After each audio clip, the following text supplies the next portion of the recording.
There's an old saying that cruelty wins battles, never wars. And this is especially true in today's digital age where customers have more power than ever before to call out bad behavior from brands. Recent events are a case in point. After employees at a care home in Cornwall, UK, were filmed laughing and joking as they carried a resident out of bed with a colostomy bag and incontinence pad, their cruel actions sparked widespread condemnation online. The staff were later fired after the footage went viral. In a similar incident, a nurse was captured on camera spitting into food meant for elderly patients at a care home in Sydney, Australia. After the video was posted on social media, she was immediately dismissed. Similarly, if you look back through history, some of the most heinous acts of cruelty perpetrated by businesses have ultimately backfired spectacularly as consumers increasingly use their collective voice to shame them online. For example, Nestlé has been accused of serious human rights abuses in its supply chains, particularly in relation to child labor. But rather than accept responsibility and work to improve their practices, the company has often tried to discredit those making the accusations. This has only served to make them even more unpopular, and now there are numerous online campaigns encouraging people to boycott their products. Another business infamous for its bad behavior is Volkswagen, which was caught cheating on emissions tests in 2015. Rather than apologize, they tried to shift the blame onto an overworked software engineer. This obviously did not work, and their heavy-handed approach resulted in a $25 billion lawsuit and plummeting sales. Even worse, however, was the fact that they had been cheating for years. Had they just fessed up and taken responsibility for their actions, it's likely that they would have avoided such a colossal disaster. We live in an age when customers want nothing less than authenticity and humility from the brands they support.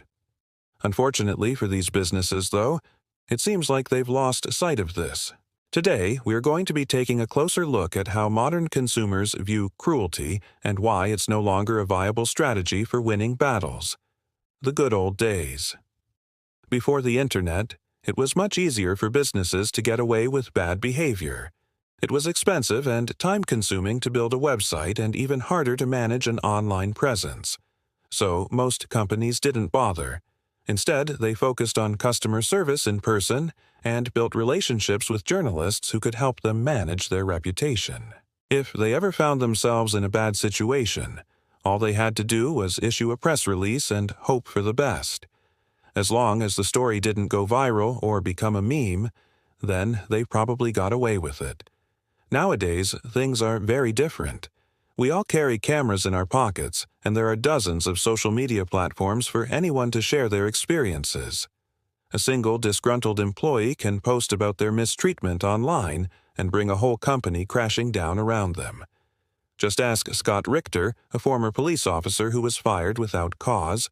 When he tried to speak up about it, his employer smeared his name and labeled him a troublemaker. Enraged, he took to Reddit and started a blog about his experience. Within 2 months, he'd racked up over 3 million hits and become one of the most well-known faces of the fight for workers' rights. Richter's story illustrates an important shift that's taken place in our society. Back in the day, companies could rely on a system of gatekeepers to protect them from negative press. Nowadays, these gatekeepers no longer exist. And with an army of amateur sleuths on their hands, it's easier than ever for customers to find out the truth about the brands they support. Take, for example, the beauty industry. In the past, you'd probably only hear about a company testing on animals if it made headlines. These days, though, animal rights activists will happily take matters into their own hands. Using social media, they've built a network of informants inside factories who tell them about any unethical activities. Once alerted, they can organize a protest or start a petition before the company has a chance to cover up their tracks. The new school of thought. So, what exactly do customers want from brands today? Well, they want transparency, accountability, empathy, and authenticity. In other words, they want businesses to be honest and humble. Gone are the days when people would blindly support brands without questioning their ethics. Nowadays, they want to know who they're supporting, and they wouldn't hesitate to pull back their support if they find something they don't like. For example, fast fashion retailers like Zara and H&M are facing a backlash due to their poor working conditions. Customers have learned that their clothes are being made by underpaid workers in sweatshops. As a result, they're starting to shop from more sustainable and ethical sources. The same thing happened with palm oil. Consumers became aware that it was contributing to deforestation and animal cruelty. As a result, many brands have been forced to switch to more sustainable alternatives. The bottom line is that people are no longer willing to support businesses that don't align with their values. They want to know that the products they're buying are made in an ethical and sustainable way, and they're not afraid to call out brands that aren't doing enough. This shift in attitude is driven by a number of factors. One is the rise of social media, which has given consumers a platform to make their voices heard. Another is the growth of the global economy, which has given people more money to spend and more disposable income to donate to causes they care about. Finally, there's a growing sense of inequality in our society. People are becoming more aware of the gap between the rich and the poor, and they want to do their bit to help alleviate it. Take, for example, the recent scandal involving the tax affairs of coffee giant Starbucks. Despite reporting $1 billion in revenue over 3 years, the company paid zero corporation tax in the UK. That's because it booked losses of nearly £400 million. While this is perfectly legal, it does raise questions about the company's commitment to paying its fair share. In response, Starbucks pledged to pay $20 million in back taxes and more in the future. Whether that's enough to make amends remains to be seen. But it goes to show that companies can no longer get away with exploiting tax loopholes. If they want to maintain a positive public image, they need to be transparent about their finances and charitable donations. Boycott campaigns. Of course, one of the most powerful tools at consumers' disposal is the boycott.